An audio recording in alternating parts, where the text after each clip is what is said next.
Hello everyone, welcome to my new Let's Play. This is Banjo Kazooie. And here we go. Opening cutscene. I am probably gonna let this play out.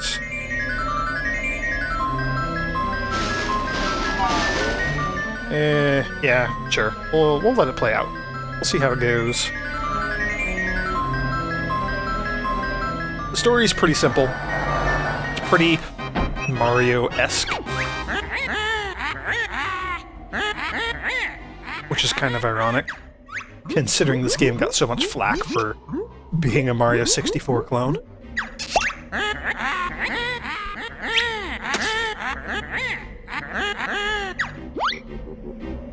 So this is Gruntilda the Witch. She wants to be the most beautiful witch in all the land.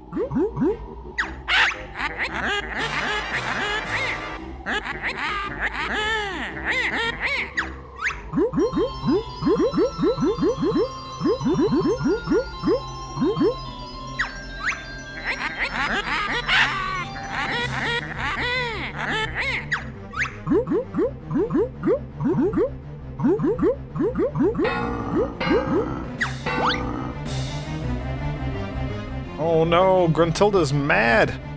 Tooty is prettier than Grunty the Witch. Imagine that.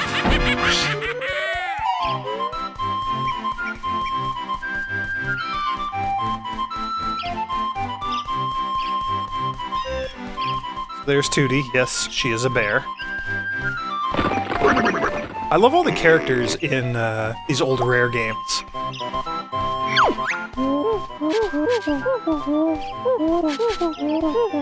Very nice character design.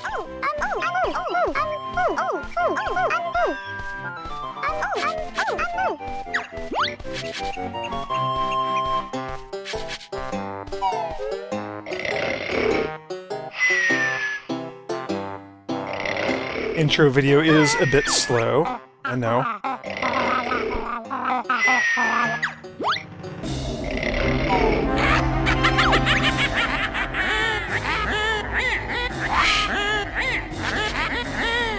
Actually not as long as the intro video for the second game. Yes, there is a sequel to this game. We'll be Let's Playing that as well, at some point after this one's done.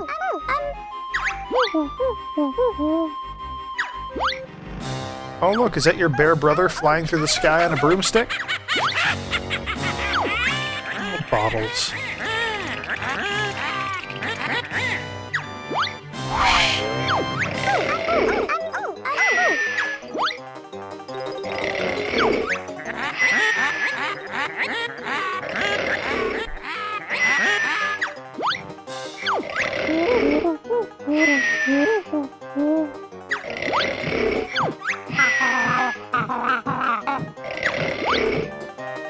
So those two right there are our protagonists. Banjo the bear, and Kazooie the bird. Kazooie's in a backpack. Banjo wears yellow shorts. And then he'll be wearing the backpack as well. That's about all you need to know. That we already have control of the character, so can't do anything yet. I can crouch. And I can do like a little hop. That's pretty much it. So Bottle's the mole here. I'm going to be skipping through a lot of this text and dialogue and stuff as much as I can. Don't worry about it, you're not missing out on too much. Other than the goofy noises, actually, I'll let you hear those. I mean, you heard them during the cutscene. And when you speed up the text, their noises get faster and higher pitched.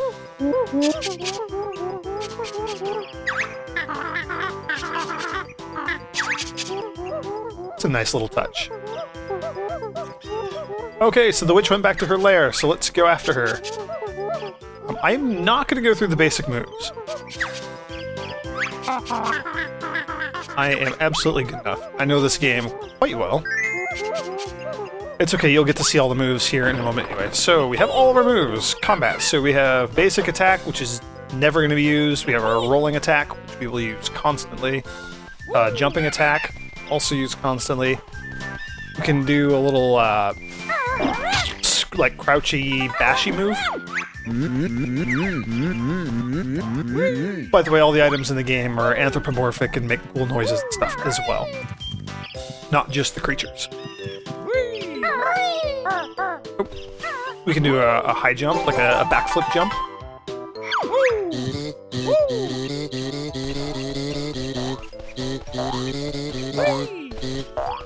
So we need to get 6 of those hollowed out honeycomb things. So all these molehills here, by the way, if we talk to them, this is where he would teach us whatever move. So like at that spot there, he would teach us that you can climb trees, and then we climb this tree, and there's a honeycomb piece up here.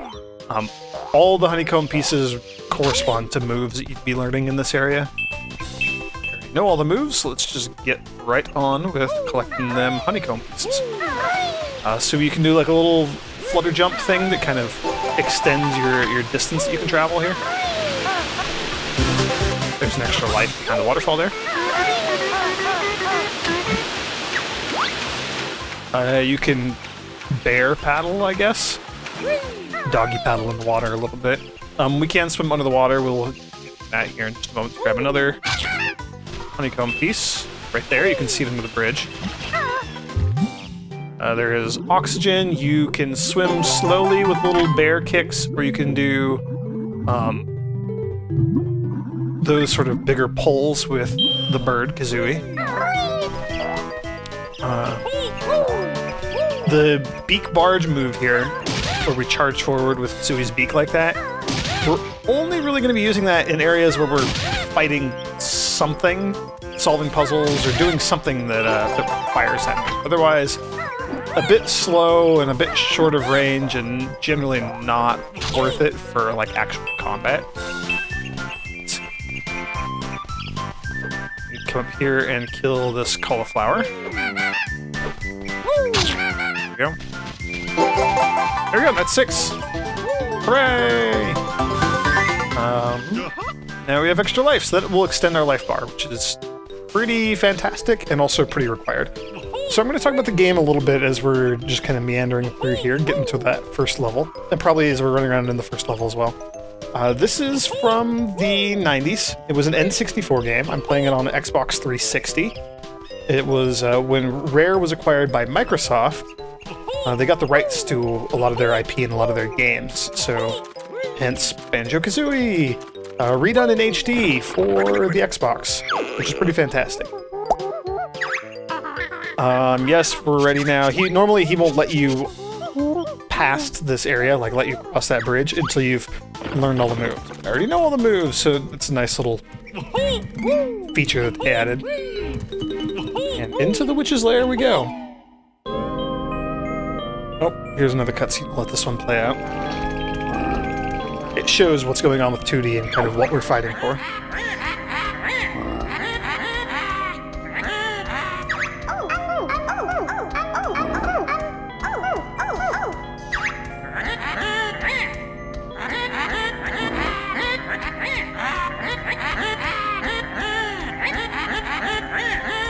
I love that Grunty rhymes every time she talks. That's so fantastic.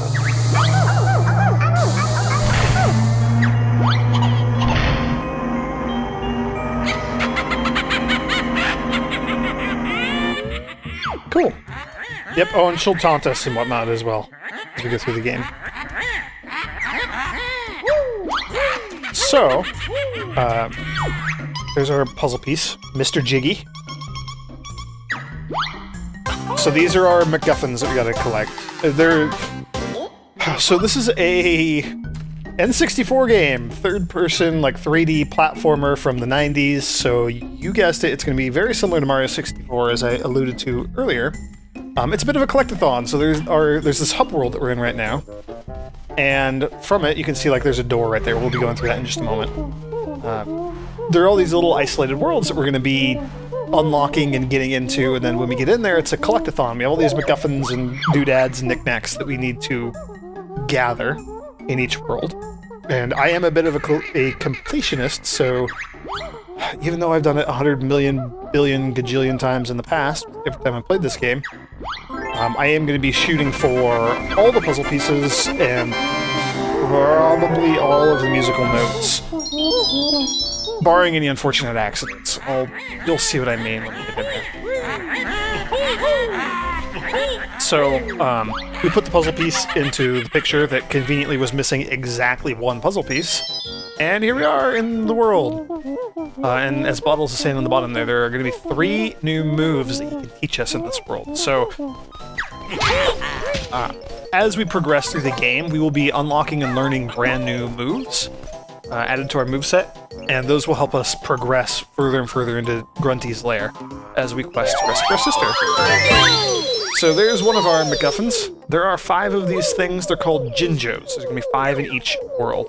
When we get all 5, we get a puzzle piece. There's a token. We'll be talking about him more in a bit. Here's music notes. Also, we'll be talking about them more in a bit. Those are another progress gate thing we gotta collect. So there are, similar to the stars in the Mario games. If you've ever played, Mario 64 or Mario Galaxy, Galaxy 2, Mario 3D World, anything like that, then you will know that you're hunting for these stars, and they are often used to gate progress as well. Like, you can't get into this world until you have 10 stars, 11 stars, 50 stars, whatever.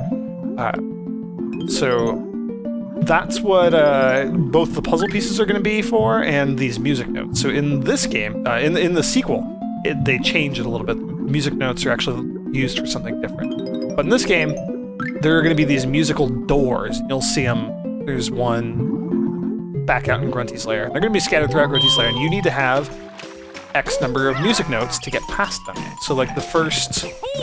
Oh, no. It's like the very first door that we're going to pass is going to require 50 music notes. So we have to get a running total between all the levels that we can visit, a total of 50 music notes.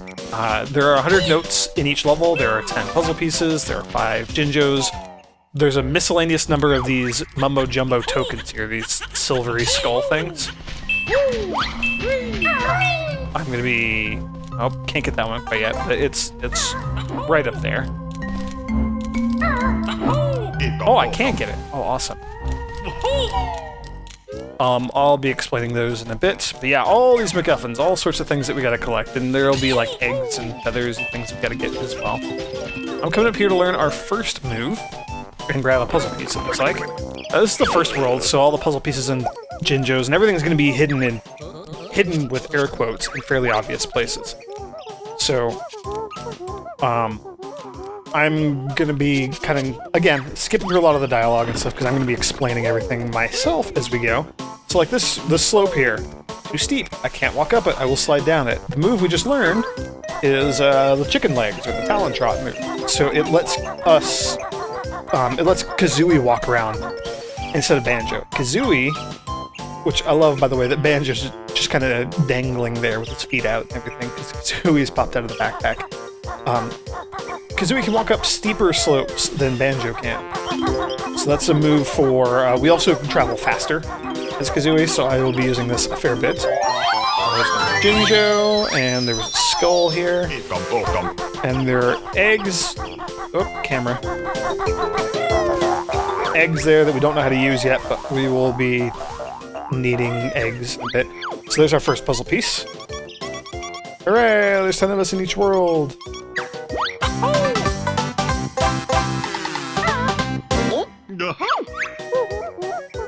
Cool, and then Bottles is telling us go back to where we entered the area, and that's how we can leave. I have no desire to leave just yet. So, let me talk about these notes first. I'm running around collecting them. I told you what they were for. They're used for note doors, and you'll see Bottles is telling us now that we have more than 50. Hooray! You can break the first note door spell. Spell, I guess, because Grunty's a witch. However many of these we collect, if we leave the level, like right now we're at 64, if we leave the level, or if we die, that will be our record, and then when we come in here again, all the notes will have respawned, and we'll have to start collecting them from scratch again. So the goal is to just, like, not die. By the way, so you can see Kazooie going up these slopes here. If I let go of the button and switch back to Banjo, he can't handle these slopes, so he'll slide. another one of these. Yeah, so the goal, beyond just like the obvious of, oh, don't die, we need to get as many of these notes, preferably all 100. Like I said, this first level, these first couple of levels, it's going to be very easy to get all these things. But I want to get all 100 without dying, so that I don't ever have to backtrack and get more, like collect all the notes all over. Because the worst thing ever is, oh, I don't have that yet. The worst thing ever is getting to, like, I don't know, say, notes in the 80s or 90s, and like dying or leaving or something, and having to come back and collect all of them all over. Especially if you're a completionist like I am. Alright, so here's another move. This is number 2 of 3. Beakbuster! This is basically just your ground pound. Again, this game got really criticized pretty heavily for basically being a Mario 64 clone. It's gameplay-wise, like mechanics-wise, it kind of is. Like, you can't really argue that. The sequel, they mix it up a lot more, and they add some more stuff, and they kind of put their own unique brand on it. And I like the second game. I like the first game. I love it a lot. Like, this is one of my all-time favorite N64 games. One of my all-time favorite platformers too. But and that's all 5 Jinjos. Cool. So we have the Jinjo for that. But yeah, the game is a clear and blatant ripoff of the Mario 64 formula. Cool, so we gave an extra life, so I'm going to smash this last hut here with our ground pound, and what a surprise, a puzzle piece. Yeah, this first level is pretty gosh darn easy. There's really just not much to it, like there's not much area here, which is fine. Also in... Oh yeah, I can't go up and down that. We'll come back to Termite. So, there are also going to be 2 here. Can we check the screen? Let's go to view totals. So you can see for each level, there's going to be 100 music notes, 10 puzzle pieces, and there are going to be 2 of those hollow honeycombs. If you remember, we needed 6 of them to increase our life bar. So every 3 levels we'll be able to increase our life bar. So there, the gorilla there throws oranges at us. I got him to throw oranges and hit those orange buttons, I guess, for lack of a better description of them. We're also going to steal an orange from him right there. He's still going to throw oranges at us. He's kind of a jerk. But this orange we can give to the little monkey here. Oranges are nice. Chimpy's gonna help us. I do like just kind of the casual, like, tongue-in-cheek style of humor of this game. Like, oh, Chimpy likes oranges, Chimpy's gonna help the fat bear. Ooh, there we go, that works. Eggs, so now we gotta learn how to use eggs. I also love the rapport between Bottles the Mole and Kazooie the Bird.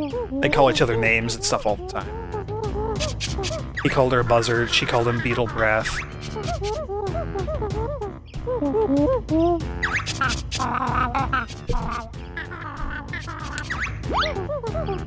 Cool, so we can carry 100 eggs. And we can shoot them backwards or forwards. Cool, and then that's all 3 moves for this level. So, egg forward, shoot it, and then egg backwards, we kind of, well, it doesn't come out the mouth, it's just that. So there's another one of those Mumbo skulls. Now we have 5, which is awesome, that's how many we need. Then there's these switches, so this is a Gruntilda switch. When we hit these, there's going to be 1 in every level.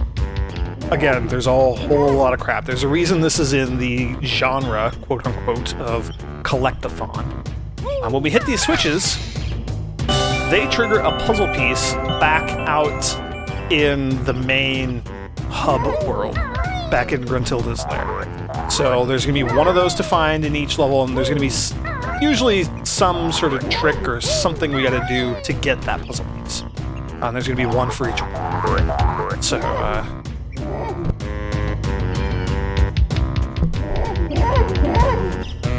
alright, we get to deal with Conga here. So he thinks he's safe and that the bear can't hit him. Oh, how wrong he is. I'm just gonna unleash eggs at him. He will throw his oranges at us. There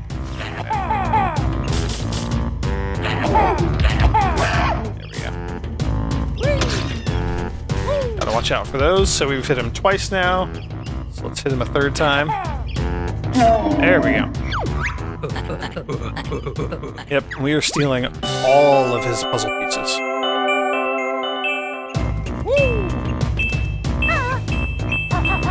Oh, gotta love those camera angles. Thank you, early N64 3D platformer games. Okie dokie. So I've been bouncing around here, but we've gotten 8 of the puzzle pieces. We do not have either of the two, what's called hollow honeycombs. We need to get both of those. We're also missing, what, like 10-ish musical notes? So this statue is hungry. Generally speaking, if you see a mouth in this game, you shoot an egg into it. That's just kind of a thing that you're going to be doing a lot of. Of course, they spin faster and faster here.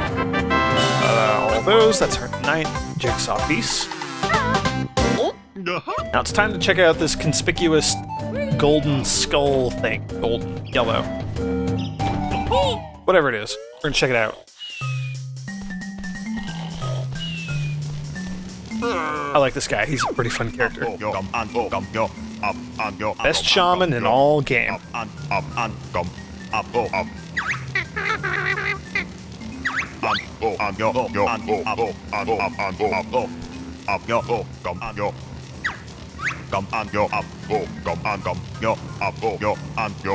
How convenient. That sign there says we need 5, and I just happen to have collected 5 of these tokens.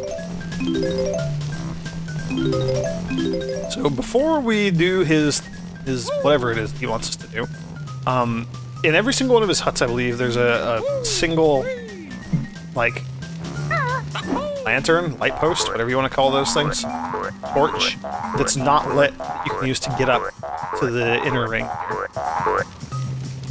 So I think that's all there is up there for now. There's usually goodies up there.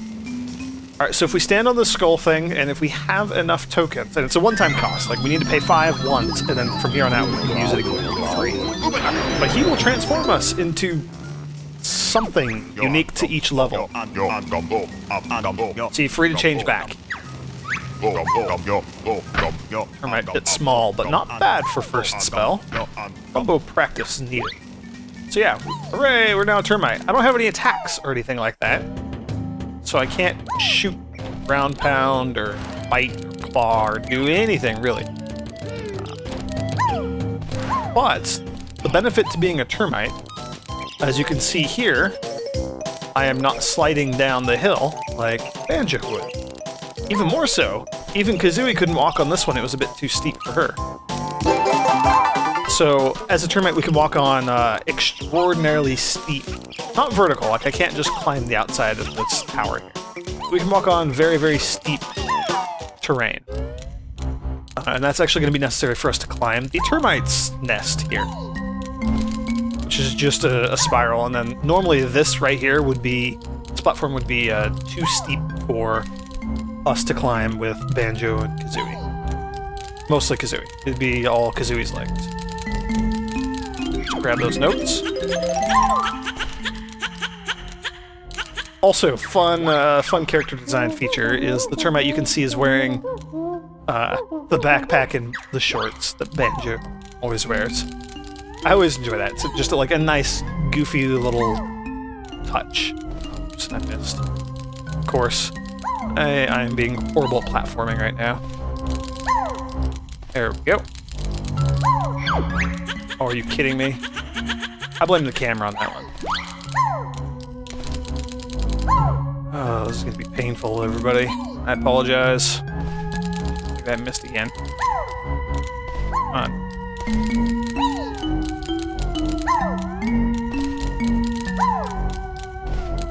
Let's all just pretend that I'm playing drunk and have no motor skills, and that's why I'm so bad at this. Pretend it has nothing to do with me just being bad at platforming games. Alright, there's extra life there.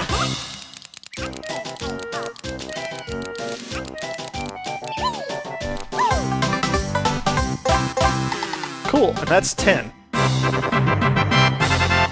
Oh, and up in the top left there, I see... Well, I guess top right now. Top left now. I see our other hollow honeycomb, so I'm gonna have to come back and grab that. I forgot.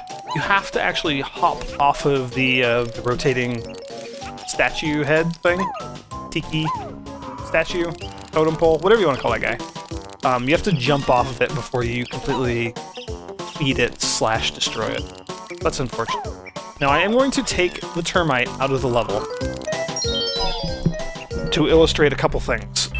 One is you can use the termite to climb up here, and that's how you get this jigsaw piece.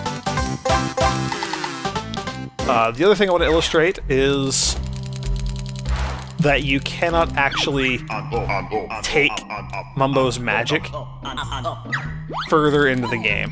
So you will automatically transform back into Banjo and Kazooie if you go too far.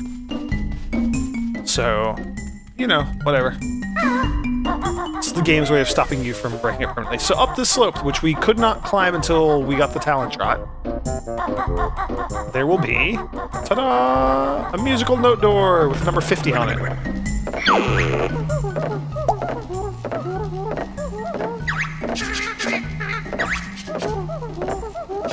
Cool. So we cannot just open it, we do need musical notes. Conveniently, I have twice as many as we actually need to get through this door. Don't worry though, the numbers do keep going up as we go further into the lair.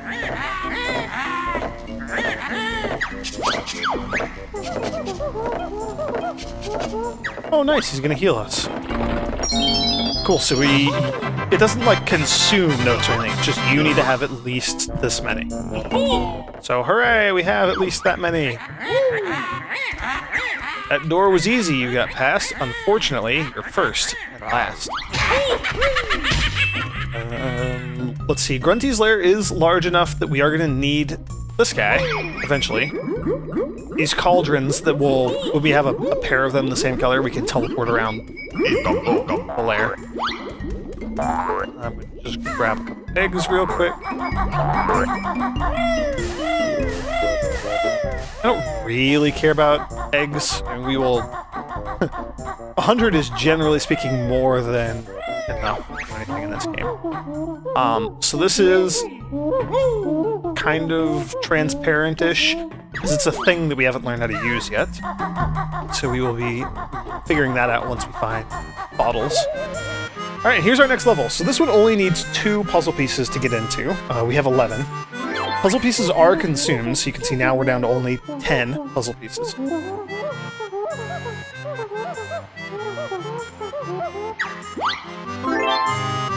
Hooray! We used 2 whole puzzle pieces and opened the next level. Treasure Trove Cove. So that's going to be our next destination. Once we figure out where that giant treasure chest that just opened up actually is.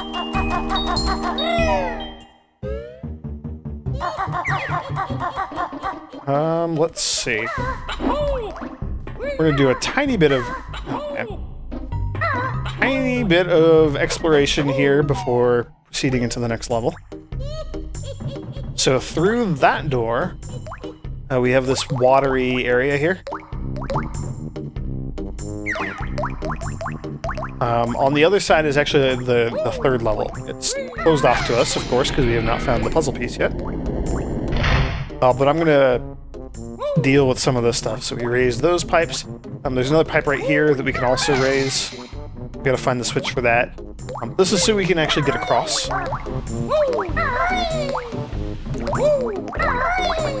Lo and behold, there's our other switch. Ooh, which I somehow hit when I didn't think I did. Oh man, camera angles. Yep, so that will be World 3. We're not going there yet. Now let's check this bottom pipe here. Yeah, there is a fair bit of exploration that you can do in this game. Just like in each of the worlds themselves, but also here in the hub. There's a golden feather. Again, it's a thing we don't know how to use yet. So here's a red cauldron, but the one that we activated first was pink. So they're not connected. We have to find the same color cauldrons. We need to find either another red one or another pink one. Those will be coming much later down the line.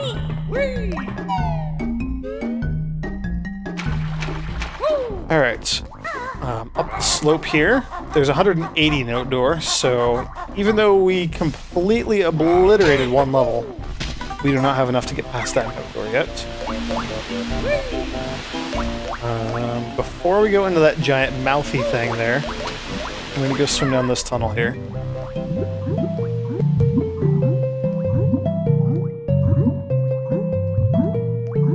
Also, if you've noticed, the music is the same tune all the way through, but it changes like the instruments and the sound and the feel of it depending on where you're at.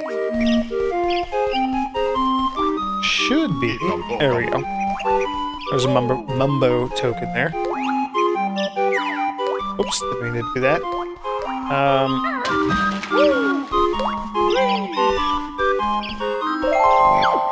We'll go ahead and just get close to her and trigger this little conversation thing here. Brentilda. Gruntilda's nicer sister.